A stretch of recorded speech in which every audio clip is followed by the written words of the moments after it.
John Chagnon. I'm checking some turtle traps.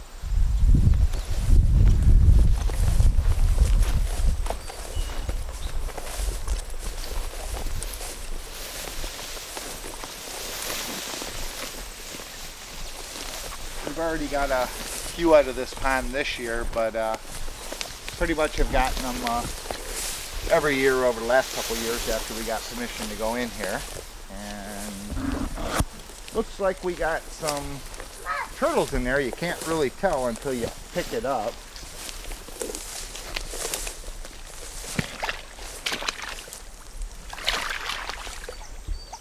Pretty mucky. Typical of the type places they live, but this is the kind of stuff they live in and eat. And this trap is perfect for homeowners where they're trying to get turtles out of their ponds when they get ducks and fish. And it's a repeating trap, and it's kind of cool because it looks like we got supper for this weekend. Always like them when I get them on Saturday morning, and then I got time to clean them and don't got to clean them late at night. There's a couple big ones in here, and it looks like a small one. Two big ones and a small one. Actually, two small ones, and the small ones ain't that small. But that's a Tomahawk repeating turtle trap, and just came on the market this summer in case we're a company actually listened to what trappers wanted. And there Sherry put their hand on the trap and the turtle didn't like it. So you always do got to keep safety and keep your hand away. One neat thing about this trap is you actually have a bait door here that you can open up and get to the rear. Otherwise you gotta reach your arm in there when you're baiting it and stuff. So simple feature, but really nice when you got to rebait after catching some turtles. It's a simple mechanism. The door just simply lets the turtles in, and as you can see, when it goes back towards the door, it won't let them out. There's nothing to break, no springs. Very simple construction, but effective. And like everything from Tomahawk, it's reliable, made in the USA, and well built. It's just not wire put together. There's a structural frame. Very nice trap, very nice turtles. And these handles are nice because and we're gonna actually, sometimes we lift the traps up, but we're gonna probably go back to the truck and get the coolers, let the little guys go, because we're actually wanting the turtles to live here. We're only removing a couple for dinner. Actually, Tobin's already getting the coolers. He must have heard us talking. Tobin, why don't you run back to the truck and get the blue one?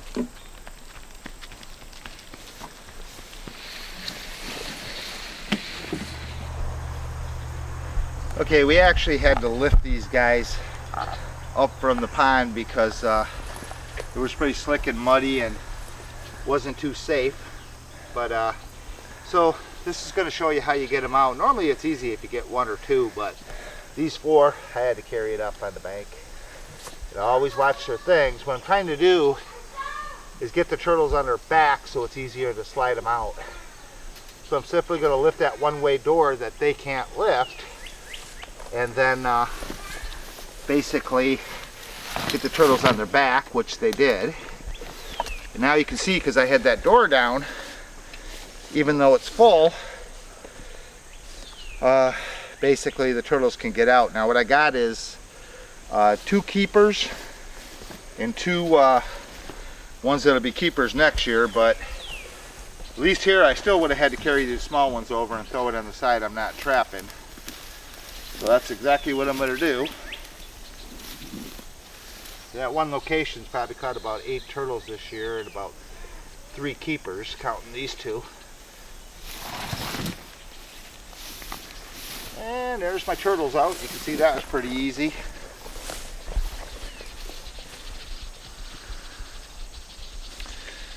And I'm gonna have to rinse those guys out when I get back.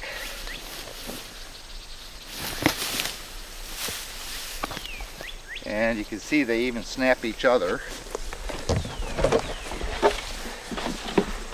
Leeches on them.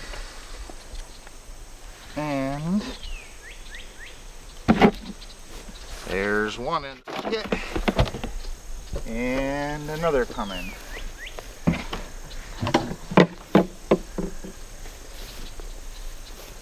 Get the little guys out of the way.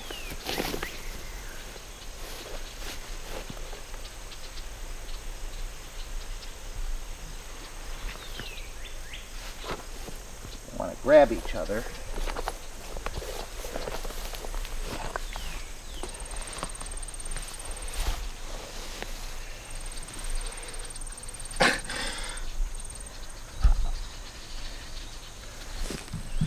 And of course we got it tagged with our tag.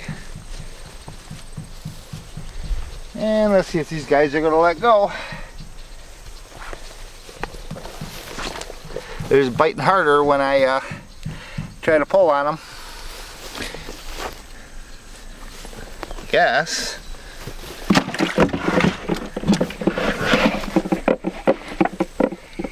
Maybe that'll let him go when he figures he can get out.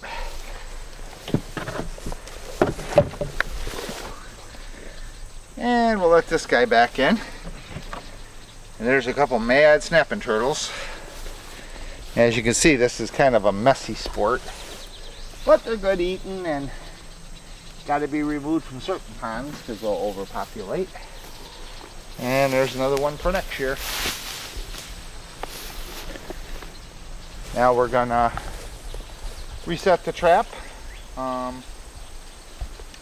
Bait's kind of mutilated, but it was in here yesterday. We used burlap sacks, and we'll probably get this close to the house, so I'll probably come back and put some fresh in. But I change the bait every couple of days because the weather's been in the 80s and 90s, but I still feel some bait in there, so in this case it's good. They really do a job of mutilating the sack, but with this access door, it's real easy to stick your hand in and service the bait to either redo it or change it. Got a hook on there so it don't open. Well built trap by Tomahawk live trap.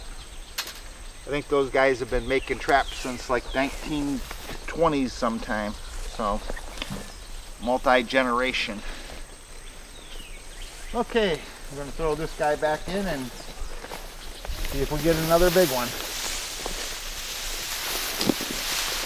Probably pull them after Sunday tomorrow if I don't get one. Put it in a different location.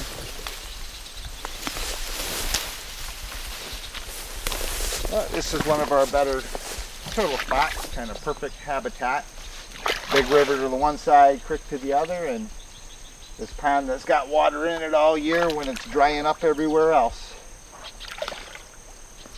Kind of a good location with opening in the weeds. And I got a couple inches out of the water so the turtles can breathe, because you don't want to drown the little guys, so you can let them go. But catches every size turtle from a couple pounder to a 40 pounder, so real nice live trap. I get you a close-up of a couple nice Michigan snappers. These guys are about 14 inches across and very meaty, and they were caught out of farm ponds, rivers in Michigan. Used a Tomahawk repeating turtle trap this year, and very easy to catch them in and catch more than one at a time. We'll go ahead and shoot a video today to show you how to clean these guys. Quite easy actually. Just got to be shown how to do it. Michigan snappers.